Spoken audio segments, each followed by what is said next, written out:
Bonsoir à tous, ravi de vous retrouver. Nous sommes le vendredi 2 novembre. Voici tout de suite les titres de cette édition. Nous commencerons par le haut débit qui débarque dans le monde rural. Une journée d'information était organisée ce mercredi à Fauville-Serre. Une démonstration pour les maires de l'Aube, mais aussi pour les particuliers. L'idée est de connecter à Internet et en haut débit ces communes dites isolées grâce à une antenne satellite, une parabole. Il sera aussi question de football avec la 11e journée de Ligue 1. L'Estac reçoit demain soir le champion de France en titre, Montpellier. Pour les Troyens, il s'agira de confirmer les bonnes dispositions du moment. L'avant-match dans ce journal. Et puis ce sera le JT des Nuits de Champagne. Nous reviendrons sur deux temps forts du festival troyen. Le premier, le concert de Chaka Ponk au Cube mercredi soir, de l'électro-rock très puissant. Le second, le concert de Juliette à l'Espace Argence, toujours mercredi soir, dans les oreilles des mélodies bien pensées et des textes ciselés. Mais on commence par cet accident de la route ce matin à Île-au-Mont, une collision frontale entre une voiture et une camionnette. Le bilan, un mort et un blessé léger. La victime décédée est le conducteur de la voiture, âgé de 85 ans. Il n'a pas survécu à ses blessures malgré son transport vers le centre hospitalier de Troyes. L'autre personne impliquée dans l'accident, un jeune homme de 29 ans, est lui plus légèrement touché. Il a été également transporté vers l'hôpital. Et en cette période de Toussaint et de vacances scolaires, la préfecture de l'Aube appelle à la prudence justement sur les routes. Une vaste opération de sécurité routière est menée dans le département tout ce week-end. Dans la ligne de mire des contrôles effectués par les forces de l'ordre, les conduites addictives et la vitesse excessive également. 10 fois plus vite qu'avant, mais en toute légalité. Le haut débit débarque de plein pied dans les villages ruraux du département. Internet y est souvent difficilement accessible dans de bonnes conditions. C'est pour améliorer le service qu'une entreprise de la Technopole de l'Aube s'est lancée sur le marché. Connexion Verte a présenté son dispositif d'antenne satellite et de parabole cette semaine à Fauville-Serre, entre Champagne-Crieuse et Pays d'Hôte. Le reportage de Cyril Tavernet. Une parabole orientée vers un satellite, quelques câbles et autres modems branchés à un ordinateur.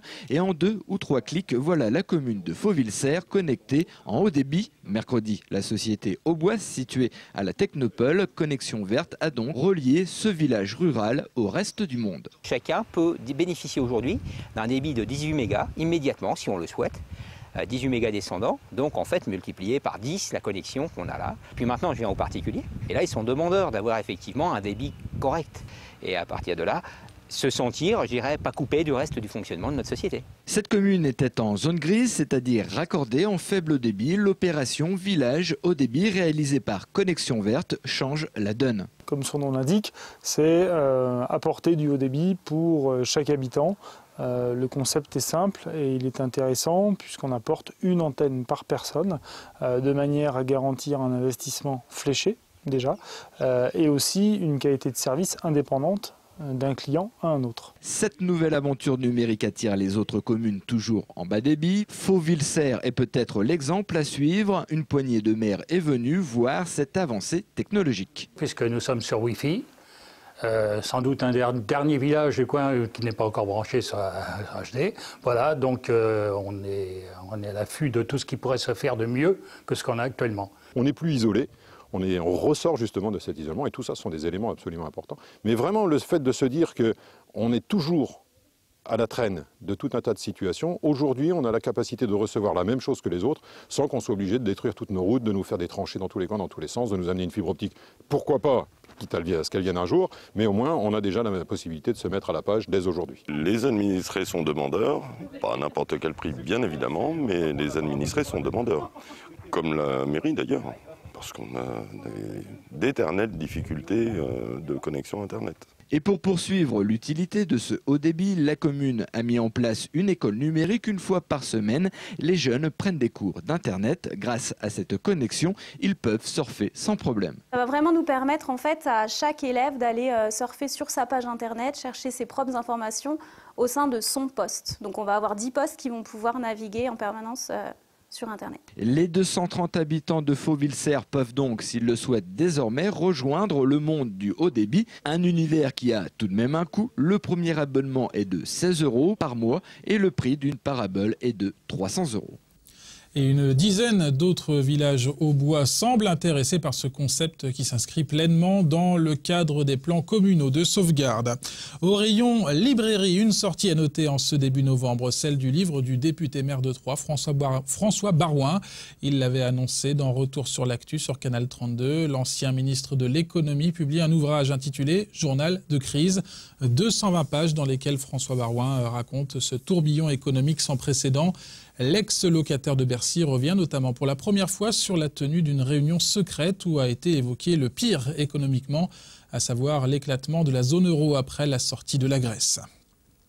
L'actualité du week-end à venir dans l'Aube, c'est aussi le football avec la 11e journée de Ligue 1. C'est le champion de France en titre Montpellier qui sera face à l'Estac demain soir à 20h sur la pelouse du stade de l'Aube. Au classement, les Troyens sont toujours relégables, mais les joueurs de Jean-Marc Furlan sont actuellement dans de bonnes dispositions malgré les blessés. Entre la Coupe de la Ligue et le championnat, il reste sur 3 matchs sans défaite. L'avant-match par David Mutel.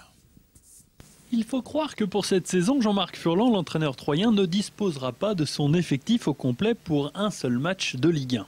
Le dernier blessé en date est Stéphane Darbion, victime d'une contracture et donc indisponible pour cette rencontre face au champion de France sortant. Les dirigeants troyens enregistrent tout de même le retour de suspension de Nivet et Thiago, ainsi que celui de Colin de retour de blessure, même si ce dernier est en balance avec Jarja pour le poste de titulaire latéral droit. On doit tenir compte de la gestion de la fatigue des joueurs et l'enchaînement des matchs. Ceux qui sont capables de le faire et ceux qui sont moins capables. Voilà. Donc on est toujours dans l'interrogation. C'est pour ça que je ne peux pas vous donner, quelle sera notre composition définitive. On décidera peut-être ce soir ou voire même demain matin. Contre Montpellier, les Aubois tenteront pour cette fois-ci de ne pas céder à leur faiblesse, celle d'encaisser un but en première mi-temps. Je pense qu'il faut corriger ce petit truc. Et je pense que si on arrive à corriger ça, ou même à marquer avant les autres, je pense que ça peut faire la différence, ça nous a rapporté beaucoup de points. Mais il faut surtout gommer ça.